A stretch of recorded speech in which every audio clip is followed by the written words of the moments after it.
Hitler nima uchun Yahudilarga shu darajada o'shib turdi? Hammasini qirib atqandek darajada. Mana bu balkim buning sababi bo'lsa kerak. Anglab beqinglar. Do you know how much it costs for a loaf of bread these days? 500,000 marks. Bir dal non 5000 degan gap o'ylab beqinglar. Endi bu yerda Yahudilarning tarixiga qarasak, ular tarixdan buyon o'zining muqim davlati, bir madaniyat yaratgan davlat bo'lmagan. Bular nerede pul ko'p bo'lsa, nerede boylik bo'lsa, nerede taraqqiy qilgan bo'lsa, shu yerga kuch berib, bir amallar bilan o'zining aql parastini ishlatib, buning ko'z yumsa qolmaydi. O'zining aql parastini ishlatib, shu rayon, shu davlatdagi eng nupuzliq amal, mansab, boylik, korxona, sud yo'llarining hammasini egallagan. Birinchi qatimliq dunyo urushidan keyin Germaniya qattiq mag'lub bo'lib, munqarzlik yo'liga mangdi. Mush vaqtning o'zida nurg'ulg'an Yahudilar bardiga yeri yo'q vaqtning o'zida Germaniyaliklar bularni qabul qildi.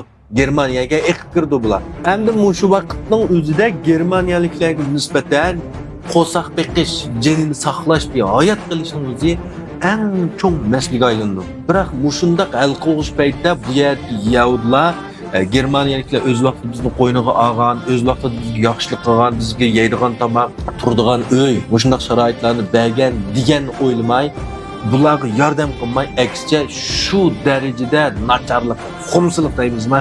Shuna qilgan. Germaniyadagi barliq sud yo'llarini bular quliga kirdirib, monopol qilib olg'ashqa bir dona bolkining bahsi 500 ming mark chiqarib bu vaqtning o'zida nurg'ulg'an germanliklar ochlikdan o'lib ketdi.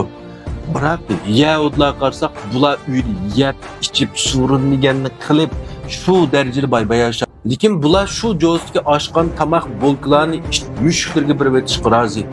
Sutlarni tüküvetişqa, junduq tüküvetişqa ki Germanlıqları bir işikə, hətta bazı düşürüb bir işikmi razı olmağan. Alsan, al, puluna kel fıqa, bombasa ölsən uzağının ışığını degan. Yeni müşündaq vaqtımızda Germaniyadaki nurgun Yahudi kapitalları özünün baylığı, təsir dair soğud yolları bilen Germaniya dövlətinin bir qutquzub qilishini qattiq xalımağan.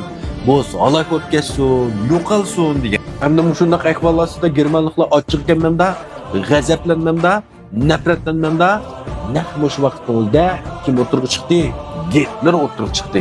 Endi mush Hitlerning so'zmanligi, natiqligi bu ishning bir o't piltisi bo'lgancho, ay partlay deb turganga Hitler o't yaqqan. Shuning bilan bu butun Germaniya xalqini qo'zg'atyapti. Barliq binolarni Yahudilarga atib, ularga butun nafrat, o'shmanlik bilan muomala qildi. Tarixdagi shinillarning tizimligi deymiz. Nurg'un kinolarga qarsak, bu yerda Germanliklar nurg'un har xil usullar bilan bu naslar o't qo'yib, o'q etib, simdi bo'g'ib, zaharli gazlar tunjuqtirib, tirik ko'mib chiqib, har xil usullar bilan 6 milliondan ortiq Yahudini shunday o'ldirib atdi. Ham shu vaqtda bu yerda Hitler yana bir qism Yahudilarni hayot qilib qo'ydi. Öldürmeyici, öldürüş küçüydü, bırak öldürmeyici. Hem de şu vaxtımızda Hitler'in kultkeli komandanlar neyim için aman öldürken ki biz kırıp atmaymayız bu gülünü diye vaxtımızda Hitler şundaktaydı. Nurgun kişiler beni callat, vahşi, kanxor deb tıllaydı. Bunun için tarixten tıllaydı. Muşu qeyb qalgan bir qism Yahudilar keyingi 50 yil 100 yil ichida mening nima uchun mushlarni qirib atganini butkul dunyoga o'z aytib turmushning javobini shu vaqtida bular mening to'g'ri qilganimni tushunadi, shuning uchun bularni hayot qo'ylaydi deb bir qism Yahudilarni hayot qo'ygan. Demak, bugungi kunda butkul dunyo xalqi ancha his qilyapti shular. Endi men mana shu qo'limdagi ta'min etgan bu kitobni o'z vaqtida tavsiya qilgan Yahudilarning eng katta bildigan kitobi. Mushlarningki bir muqaddas dasturi hisobda butkul Yahudilar oilasida bor. Endi bu ta'min bir tal kitob emas, bu nurg'un kitob, bir kitobchasi kitob. 6000 dan ortiq Yahudi olimi 200 yil vaqt sarf qilib yozib chiqqan bir yurish kitob.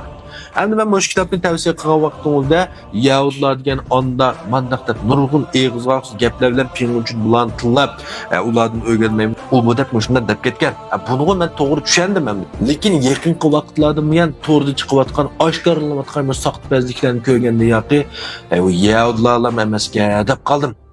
Bizning aramizdan chiqqanmi bizni cho'ng bildigan Palani Zong azung, pazung, sazung şunama şularning mol satmagan näsi qamını işkirge berip en azdan beslip qalgan mallarni setip töküp qo'shdi.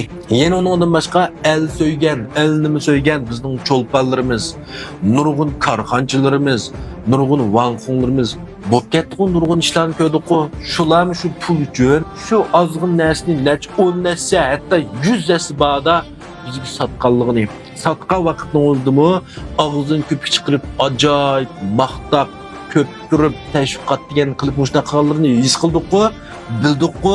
Endi tarixda bu yani soda sahasida, mana pul tepish sahasida bu aldamchilik, yolg'onchilik, saxtaparlikdan o qutulg'ul bo'lmaydi. Endi bularni tugatkil bo'lmaydi. Biroq yüzümüzden engini yuqori ko'targil bo'ldi. Tushunami? O'zimiz mudofaa qila olamiz. Qandaq narsalarga ishonish, qasini olsak bo'ladi, qas bo'lmaydi, qas ko'ptirim tashviqot, yolg'iz cho'lponlar maqtab qo'ygan qil yaxshi bo'lmaydiganligini bilyapmiz. Buni kimi davomli bilishimiz kerak. O'zimizning engini yuqori ko'targan vaqtda asta-asta u ishlarni pastga tushirib. Eng ko'p aldinib qoldiganlari yana shu eng nodonlar bo'ldi ekan. His qildik-ku buni. Gapim to'g'rimi xatomi bir ko'ngil